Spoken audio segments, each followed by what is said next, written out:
Congress shall make no law respecting an establishment of religion. This is the first clause of the First Amendment of the Constitution of the United States. It is known as the Establishment Clause. And this particular clause is going to be the subject of this video. The very first case that we will consider is Everson versus Board of Education. I begin by quoting from Justice John Rutledge, who dissented in this case, meaning he was in the minority. Two great drives are constantly in motion to abridge, in the name of education, the complete division of religion and civil authority, which our forefathers made. One is to introduce religious education and observance into the public schools. The other, to obtain public funds for the aid and support of various private religious schools. In my opinion, both avenues were closed by the Constitution.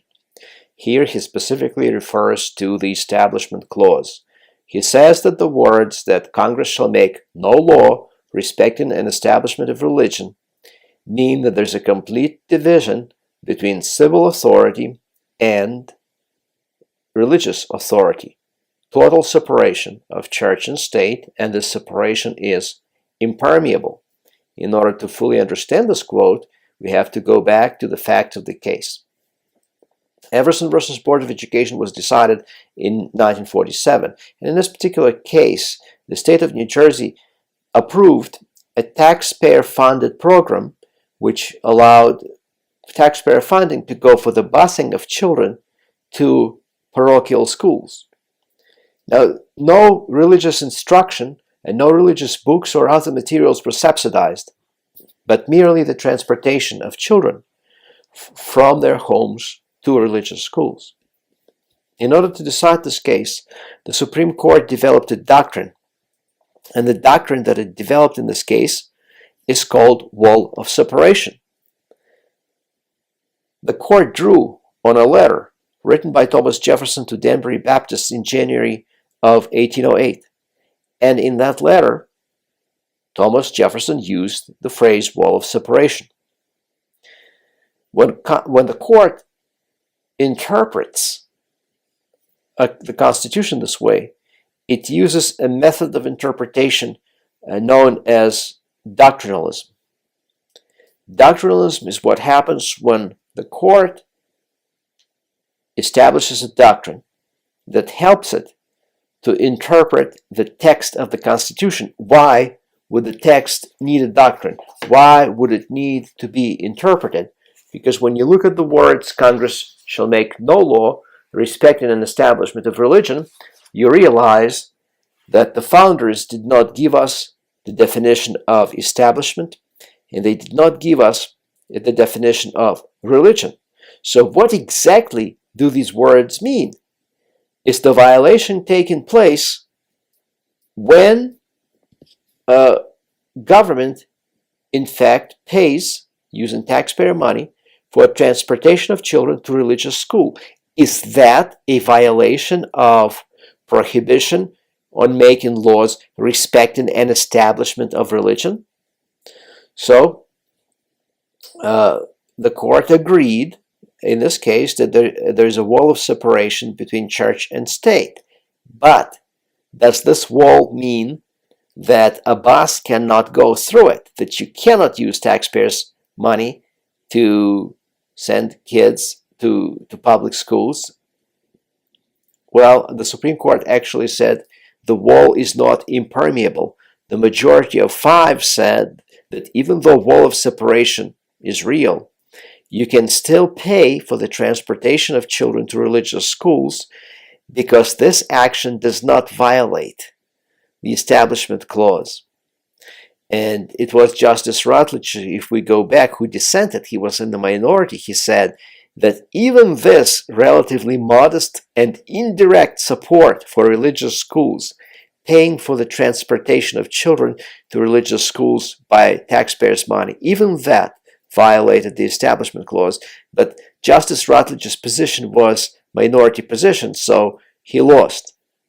So the lesson here is that while the court established this doctrine of wall of separation between church and state, this doctrine was never meant to to state that no assistance, not even indirect one, can reach religious schools from the government. The next case, McCollum versus Illinois, the Supreme Court struck down a program that allowed public school students to attend weekly religious classes on school premises. So in contrast to Everson, the Supreme Court determined that the purpose of this program was actually a secular purpose. That is to say, in this particular case, there was not a child benefit specifically. It was just to advance religion. Whereas in Everson versus Board of Education, the idea was to benefit children. It was to allow parents to send children to the best schools that they wanted, right? So, and in Zellman versus Simmons-Harris, the Supreme Court upheld the voucher system that enabled low-income families to send their children to private elementary schools that included religious schools, parochial or religious schools. So, in this particular case, the court said, once again, when you use taxpayers' money to pay for instruction in religious schools, it's a little bit more than paying for busing of children to religious schools, but it still doesn't cross the threshold of the establishment of religion. So in Zellman versus Simmons-Harris, the court allowed the program, taxpayer-funded program, for instruction in religious schools to go through. Now, I haven't mentioned something quite interesting here. These cases, particularly the first one, Everson versus Board of Education, are significant because notice these cases deal with state laws and actions by state governments. The Bill of Rights was initially meant to apply only to the national government. We know this because of the Supreme Court decision in Barron versus Baltimore in 1833, when the Supreme Court unanimously ruled that protections of the Bill of Rights do not apply to state governments. So what happened here? Well, if we go back to Everson versus Board of Education, the Supreme Court here incorporated the Establishment Clause to the states. We haven't talked, I don't believe, so far about the doctrine of incorporation. Suffice it to say that to incorporate means to apply, in this context, in the context of our class, to apply to the states protections of the Bill of Rights. And so the Supreme Court here applied a particular protection of the Bill of Rights, and that protection is the Establishment Clause. It applied it to the states. So that's why Everson versus Board of Education is so fantastically important, because it incorporates the Establishment Clause to the states, thereby restraining state governments. Engel versus Vital was a very important case that is still discussed in every American government class. In this particular case, the Supreme Court ruled that even voluntary prayer in public schools that is composed by government and that is teacher-led is not constitutional. Here, the Board of Regents for the state of New York, which was the governing body for schools in the state of New York, adopted a non-denominational prayer that said, "Almighty God, we acknowledge our dependence upon Thee and beg Thy blessings upon us, our teachers, and our country." So, and this also was voluntary. Children did not have to say this prayer if they did not want to. They could remain silent or leave the classroom. But the Supreme Court simply said this is not voluntary for children because of peer pressure. And second, it is no business of government to compose prayers for any of its citizens. It doesn't matter that the prayer is non-denominational. What matters, said Justice Hugo Black, is that it is a prayer. And if it's a prayer, the government cannot compose it and then have a government official, which is a teacher in public schools. Teacher works for the school, for local government, school districts or local governments. So this prayer, even though it masquerades as voluntary and as non-denominational, in fact, violates the Establishment Clause. There was a dissent by Justice Potter Stewart who said, "With all respect, I think the court misapplied a great constitutional principle. I cannot see how an official religion is established by letting those who want to say a prayer say it." But once again, he was in the minority in this case, because the court did not believe that this is letting students say a prayer. This is putting pressure on them to say it. And so, in the eyes of the majority of the court, this was not a matter of freedom of religion. This was a matter of government trying to establish religion. Well, next we'll go to Wallace versus Jeffrey 1985 case, which dealt with the moment of silence. I mean, can you actually have moment of silence in schools? The Supreme Court said that in this particular case you could not, because in this particular case the state tried to, or rather the school district tried to smuggle religion back into the classroom, because the moment of silence came with a preface that it was there to reflect on the glory of God. But the court left open the possibility that some moments of silence can be perfectly constitutional because they do not specifically have religious connotation. So is moment of silence constitutional? It depends on the context.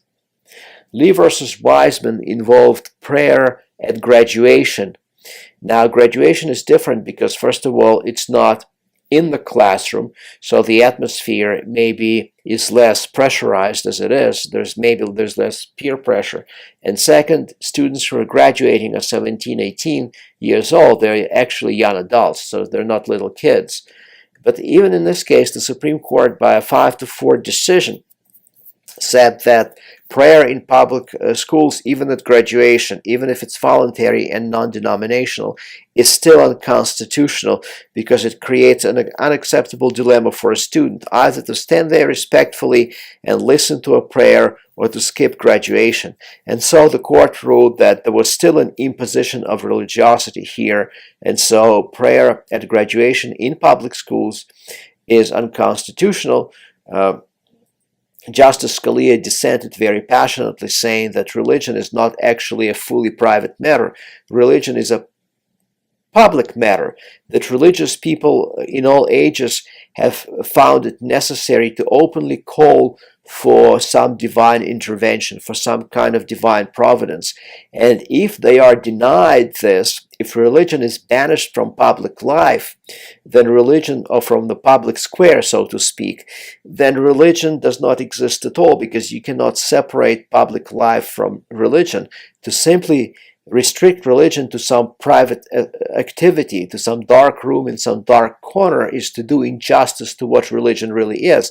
So the argument here between the majority and the minority is, how do you understand religion? Do you understand it mostly as a private matter or mostly as a public matter? If you understand it as mostly or exclusively a private matter, then virtually anything that smacks of religion violates the Establishment Clause.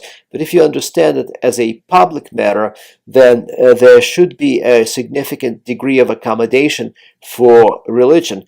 And in the next lecture, we see exactly how the court has moved in recent years away from strict separation to a greater accommodation of religion.